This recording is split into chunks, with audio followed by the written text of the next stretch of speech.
셋째 회상. 어린 시절에 하늘에 떠있는 구름은 오래가지 않는다. 따뜻한 눈물 같은 비를 잠깐 흘리고 나면 곧 사라지게 마련이다. 그렇듯 나는 얼마 안 가서 다시 그 성에 갔고 후작 부인은 내게 키스를 하도록 손을 내밀었다. 그러고 나서 부인은 자신의 자식들, 어린 공자와 공녀들을 데려왔고 우리는 오랫동안 사귄 친구들처럼 어울려 놀았다. 학교에서 돌아와 그 성에 놀러 갈 수 있었던 그때는 참으로 행복했던 시절이었다. 거기에는 마음속으로 갈망하던 모든 것이 있었다. 어머니가 상점 진열장을 가리키면서 가난한 사람들이 한 주일 내내 먹고 살 돈을 내야 살 수 있다고 설명해 주셨던 값비싼 장난감들이 그 성에는 얼마든지 있었다. 그리고 후작 부인에게 청하면 그것들을 집으로 가져와 어머니께 보일 수도 있었고 때로는 내가 아주 가질 수도 있었다. 또 책방에서 아버지와 함께 본 예쁜 그림책들. 그렇지만 아주 착한 아이들만 가질 수 있다고 했던 그림책들도 나는 그 성에서 종종 뒤져보며 몇 시간이고 들여다볼 수도 있었다. 어린 공자들에게 속한 것이면 무엇이든 나도 가질 수 있었다. 최소한 나는 그렇게 믿었다. 왜냐하면 나는 내가 원하는 것을 가져갈 수 있을 뿐만 아니라 때로는 장난감들을 다른 아이들에게 선사하기도 했기 때문이었다. 요컨대 나는 문자의 의미 그대로 한 사람의 어린 공산주의자였다. 다만 언젠가 이런 일이 있었던 것이 기억난다. 팔에 휘감으면 꼭 살아있는 것처럼 보이는 금빛 나는 뱀 팔찌를 후작 부인이 우리에게 갖고 놀라며 주셨다. 집에 돌아올 때 나는 그것을 팔에다 감고 있었다. 그렇게 어머니를 깜짝 놀라게 해드릴 속셈이었다. 그런데 길가에서 한 부인을 만났다. 부인은 내가 가진 금빛 나는 뱀을 보고는 구경 좀 하자고 청하더니 그런 금으로 된 뱀을 가질 수 있다면 남편을 감옥에서 풀려나오게 할 수 있을 것이라고 말했다. 당연히 나는 한순간도 생각하지 않고 황금 뱀 팔찌를 그 여인한테 던져주고 집으로 뛰쳐와 버렸다. 그 이튿날 한바탕 소동이 벌어졌다. 그 불쌍한 여자가 성으로 끌려와 울고 있고 사람들은 그 여자가 나한테서 팔찌를 훔쳤다고들 떠들었다. 그 소리를 듣자 나는 너무도 화가 나서 그 팔찌는 내가 그 여자에게 선사한 것이며 나는 그것을 다시는 갖고 싶지 않다고 진지하게 열을 내어 설명했다. 다음 일이 어떻게 되었는지는 모른다. 그렇지만 그 일이 있고 난 뒤부터는 내가 집으로 가져오는 물건을 일일이 후작 부인에게 보였던 것만은 기억하고 있다. 그렇지만 내게 있어서 내 것과 남의 것이라는 개념이 완전히 개발되기까지는 그러고도 한참이 걸렸다. 나는 빨간색과 파란색을 구별하는데도 꽤 오랜 시간이 걸렸는데 마찬가지로 내 것과 남의 것의 구별은 한동안 애매하게 혼동을 이루고 있었다. 그런 일로 친구들의 웃음거리가 되었던 맨 마지막 사건을 지금도 기억하고 있다. 그것은 어머니가 내게 사과를 사오라고 돈을 주셨을 때의 일이었다. 어머니는 1그로센짜리 은화를 주셨다. 그런데 사과값은 6페니밖에 되지 않았다. 가게 주인 여자한테 1그로센짜리 은화를 내주자 여인은 내가 보기에 아주 우울한 표정으로 오늘은 하루 종일 아무것도 팔지 못했기 때문에 거스름돈이 한 푼도 없노라고 말했다. 그리고는 1그로세너치를 모두 사가기를 원하는 것이었다. 그때 6페니짜리 동전이 내 주머니에 있다는 생각이 언뜻 떠올랐다. 그것이면 지금의 곤란한 문제가 풀릴 거라는 생각에 기뻐하면서 그것을 부인에게 내주며 말했었다. 이제 이걸로 나한테 6페니힐을 거슬러 줄 수 있잖아요. 하지만 그녀는 내 뜻을 영 알아채지 못하고는 1그로센짜리 은화를 내게 되돌려주고 6페니짜리 동전을 받아 넣었던 것이다. 내가 거의 매일처럼 어린 공자들과 놀기 위해 그리고 얼마 후에는 같이 프랑스어를 배우기 위해 성으로 올라갔던 그 시절. 나의 기억 속에 파고든 또 하나의 모습이 있다.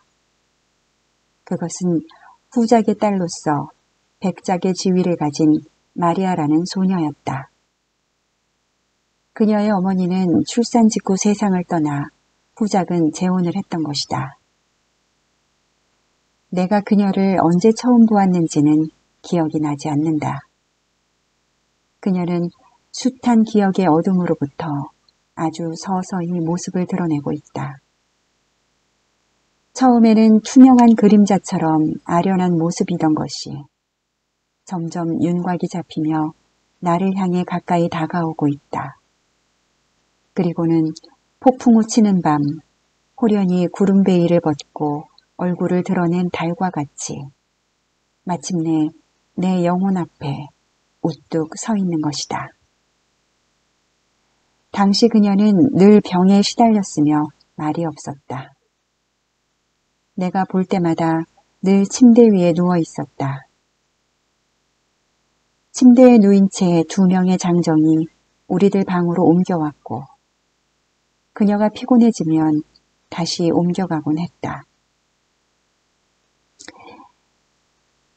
그렇게 그녀는 온통 새하얀 차림으로 누워서 2 손은 베개 앞으로 모아주고 있었다.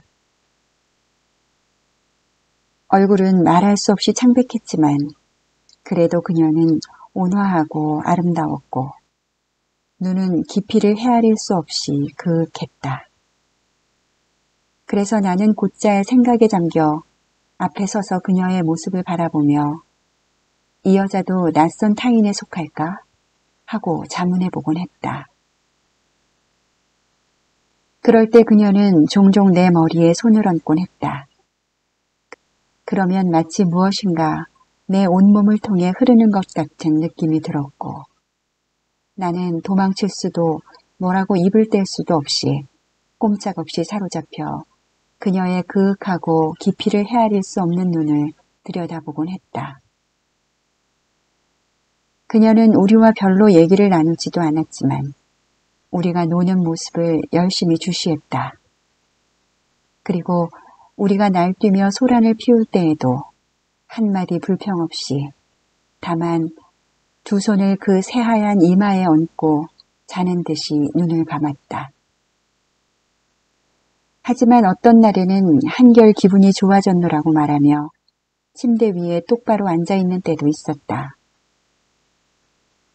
그럴 때면 그녀의 얼굴에 새벽 노을 같은 홍조가 떠올랐고 우리와 어울려 얘기도 하고 진기한 이야기들을 들려주기도 했다. 그 당시 그녀가 몇 살이었는지는 알지 못한다. 그토록 무기력해서인지 어린애처럼 보이기도 했지만 진지하고 조용한 태도로 미루어 볼 때 이미 어린애가 아닐 수도 있었다. 그녀에 관해 말할 때면 사람들은 무의식 중에 소리를 죽여 말하곤 했다. 그들은 그녀를 천사라고 불렀다. 그녀와 연관시켜 착한 것이니 사랑스러운 것이니 하는 말 외에 딴소리를 들은 적이 없다. 곧잘 나는 그렇게 기운이 빠져서 말없이 누워있는 그녀의 모습을 보며 저 여인은 평생 동안 걸을 수 없겠구나. 아무런 일도 할 수 없고 기쁨도 없겠구나. 언젠가 영원한 안식처로 아주 갈 때까지 침대에 실린 채 사람들의 손을 빌려 이리저리 옮겨 다녀야 하겠구나 라고 생각했다. 그리고는 천사의 품에 포근히 안겨 있어도 좋을 그녀가 왜 굳이 이 세상에 보내졌을까? 수많은 성화들에 그려져 있듯이 천사의 부드러운 날개에 실려 공중을 날 수도 있을 텐데 하고 스스로에게 묻곤 했다. 그럴 때면 나는 그녀의 고통의 일부를 떼어받아야 할 것 같은 느낌에 사로잡혔다. 그녀가 홀로 고통을 겪지 않고 우리 모두가 그녀와 고통을 나누기 위하여. 그렇지만 그런 말들을 그녀에게 할 수는 없었다. 하기는 나도 사실 그 모든 것을 잘 모르고 있었으니까. 나는 다만 무엇인가를 느끼고 있었을 뿐이었다. 그렇다고 대놓고 그녀의 목을 얼싸 안아야겠다는 그런 느낌은 아니었다. 아무도 그래서는 안 되었다. 그것은 그녀에게 아픔만을 주었을 테니까. 그러나 그녀가 고통에서 벗어나도록 그녀를 위해 마음 밑바닥으로부터 기도를 올릴 수는 있을 것 같았다. 어느 따뜻한 봄날이었다. 그날도 그녀는 우리들 방으로 옮겨졌다. 그녀는 아주 창백한 모습이었지만 눈만은 어느 때보다도 그윽하고 반짝였다. 그녀는 침대에 앉아 우리를 자기 곁으로 불렀다. 오늘이 내 생일이야 라고 그녀는 입을 떼었다. 새벽에 견신예에 다녀왔단다. 이제 하느님께서 나를 곧 당신 곁으로 불러들일 수도 있을 거야. 그녀는 미소를 머금고 아버지를 바라보며 말을 이었다. 물론 나는 너희들 곁에 오래 머물고 싶지만 언제고 내가 너희를 떠나더라도 나를 완전히 잊어버리지 않기를 바래. 그래서 너희들 모두에게 반지를 하나씩 가져왔어. 지금은 이것을 너희들 검지손가락에 끼워두렴. 그리고 너희들이 자라면 그 반지를 차례로 옮겨 끼는 거야. 나중에는 새끼손가락밖에는 맞지 않게 되겠지만 그렇지만 평생 동안 이 반지를 끼는 거야.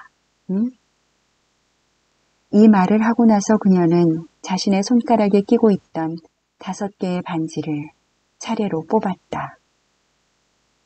그러는 그녀의 모습이 너무나 처연하면서도 다정해 보였기 때문에 나는 울지 않으려고 두 눈을 감아버렸다. 그녀는 첫 번째 반지를 맨 위에 남동생에게 주고는 입을 맞추었다. 그러고 나서 두 번째와 세 번째 반지를 두 공녀에게, 또 네 번째 반지는 막내동이 공자에게 주며 반지를 줄 때마다 각각 키스를 했다. 나는 옆에 서서 꼼짝 않고 그녀의 새하얀 손을 지켜보고 있었다. 아직 그녀의 손가락엔 반지가 하나 남아 있었다. 하지만 그녀는 이제 기진한 듯 몸을 기대었다. 그때 나의 눈과 그녀의 눈이 마주쳤다. 어린애의 눈은 입보다 훨씬 큰 웅변을 말하는 법. 그래서 그녀는 내 마음속의 소리를 들었던 모양이다. 마지막 반지라면 나는 차라리 받고 싶지 않은 심정이었다. 그렇지만 나는 한낱 타인이라는 것. 나는 그녀에게 속해 있지 않으며 그녀가 자신의 형제나 자매보다는 나를 덜 사랑한다는 것을 느끼고 있었다. 그러자 가슴속 한 줄기 혈관이 터지는 듯한, 아니면 신경이 한올 잘려나가는 듯한 고통이 덮쳐왔다. 이 괴로움을 감추기 위해 어디에다 시선을 두어야 할지 나는 갈피를 못 잡고 있었다. 그런데 그녀가 몸을 일으켜 앉더니 내 이마에 손을 얹고 내 눈속을 깊숙이 들여다보았다. 그렇게 그녀는 내 머릿속의 생각을 속속들이 읽는 것만 같았다. 그러더니 천천히 손가락에서 마지막 반지를 뽑아 내게 주며 말했다. 이건 너희를 떠날 때 내가 갖고 가려던 것이야. 그렇지만 이건 네가 끼는 것이 낫겠어. 그래서 내가 세상에 없을 때 나를 생각해 주는 편이. 그 반지에 새겨진 말을 읽어보렴. 신의 뜻대로 라고 쓰여 있어. 너는 거친 마음과 동시에 온순한 마음을 갖고 있는 아이야. 살아가면서 그 마음을 온순하게 다스리도록 하렴. 냉혹하게 만들지는 말고. 그러면서 그녀는 남동생에게처럼 내게 키스를 하고 반지를 주었다. 그때 내 마음속에서 무슨 일이 벌어졌는지를 지금으로서는 실로 알 수가 없다. 그 당시 나는 벌써 소년으로 자라 있었다. 따라서 괴로워하는 천사의 포근한 아름다움은 이미 내 어린 가슴에 매력으로 자리 잡고 있었을 것이다. 나는 소년답게 그녀를 한껏 사랑하고 있었던 것이다. 소년들은 청년기와 장년기에서는 이미 사라진 순수함과 진심, 그리고 온 마음을 다해 사랑하는 법이다. 그러면서도 당시 나는 그녀가 사랑한다는 말을 해서는 안 될 타인에 속한다고 믿고 있었다. 다만 그녀가 내게 했던 진지한 말들은 건성으로 듣고 있었지만 두 사람의 영혼이 가까워질 수 있는 한 가장 가까이 그녀의 영혼이 내 영혼에 접근했음을 느끼고 있었다. 온갖 쓰라린 고통이 내 가슴으로부터 씻은 듯 사라졌다. 이미 나는 혼자가 아니며 타인이나 제외된 자가 아니었다. 나는 그녀 곁에 그녀와 더불어 그녀의 마음속에 있음을 느꼈다. 뒤이어 나는 내게 반지를 준 것은 그녀에게 있어 일종의 희생이라는 것, 그녀는 그것을 무덤에까지 갖고 가고 싶어 했으리라는 생각을 했다. 그러자 내 마음속에서는 하나의 감정이 솟구쳐 다른 모든 감정을 압도했다. 나는 주저하는 목소리로 말했다. 이 반지를 내게 선사하고 싶으면 그냥 네가 갖고 있어. 너의 것은 곧 내 것이니까. 그녀는 한동안 어리둥절한 시선으로 생각에 잠겨 나를 유심히 보았다. 그리고는 반지를 받아 자기의 손가락에 끼고는 다시 한번 나의 이마에 입을 맞추고 나직한 소리로 말했다. 너는 내가 하는 말을 모르고 있어. 이해하는 것을 배우도록 하렴. 그럼 너는 행복해질 거야. 또 많은 다른 이들도 행복하게 할 수 있을 거야.